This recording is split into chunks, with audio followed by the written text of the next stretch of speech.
परंपरेनुसार आश्विन शुद्ध प्रतिपदेला नवरात्र बसतं।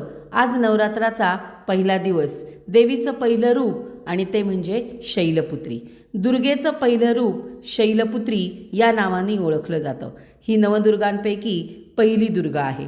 पर्वतराज हिमालयाची मुलगी म्हणून जन्म घेतल्यामुळे तिला शैलपुत्री असं नाव पडले। नवरात्रीच्या पहिल्याच दिवशी तिची पूजा आणि आराधना केली जाते। या पहिल्याच दिवशीच्या पूजेत संत महंत आपल्या मनाला मूलाधार चक्रात स्थिर करतात। या दिवसापासून त्यांच्या योग साधनेला सुरुवात होते। या दुर्गेच्या उजव्या हातात त्रिशूळ आणि डाव्या हातात कमळाचे फूल आहे। आपल्या पूर्वजन्मात तिने प्रजापती दक्ष राजाची कन्या म्हणून जन्म घेतला होता। त्यावेळी तिचे नाव सती असे होते। तिचा विवाह शंकराशी झाला होता। एकदा राजा प्रजापतीने मोठा यज्ञ केला। या यज्ञासाठी त्याने सर्व देवदेवतांना निमंत्रित केले होते, परंतु त्याने शंकराला निमंत्रित केले नव्हते। आपले वडील मोठा यज्ञ करणार असल्याचे समजल्यावर सतीला तिथे जाण्याची तीव्र इच्छा झाली। तिने आपली इच्छा शंकराजवळ प्रकट केली। तेव्हा शंकराने तिला सांगितले, प्रजापती दक्ष काही कारणास्तव माझ्यावर नाराज आहेत। त्यांनी सर्व देवदेवतांना यज्ञासाठी बोलावले आहे, परंतु मला मुद्दाम यज्ञाचे निमंत्रण दिले नाही। अशा परिस्थितीत तू तिथे जाणे मला योग्य वाटत नाही। शंकराने समजावून सांगितले तरीही तिचे समाधान झाले नाही। वडिलांचा यज्ञ पाहणे तसेच आपली आई आणि बहिणींना भेटण्यासाठी तिचे मन व्याकुळ झाले होते।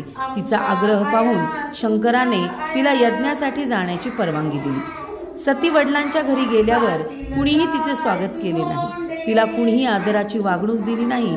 आई आणि बहिणींनी देखील तिला गळाभेट दिली नाही। सर्वजण तिच्याकडे पाहून तोंड फिरवत होते। नातेवाईकांची ही वागणूक पाहून तिला अत्यंत राग आला।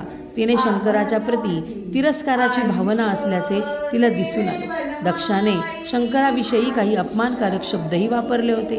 हे सर्व पाहून ती रागाने संतप्त झाली आणि शंकराने सांगितले तेच योग्य होते असे तिला पटले।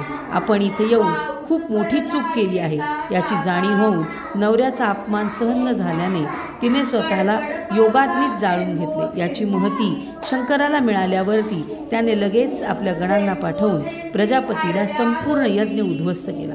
सतीने पुढील जन्मात शैलराज हिमालयाच्या कन्येच्या रूपात जन्म घेतला। यावेळी ती शैलपुत्री या नावाने प्रसिद्ध झाली। पार्वती हेमवती हेच तिचे नाव होते। शैलपुत्री देवीचा विवाह देखील शंकराशी झाला होता।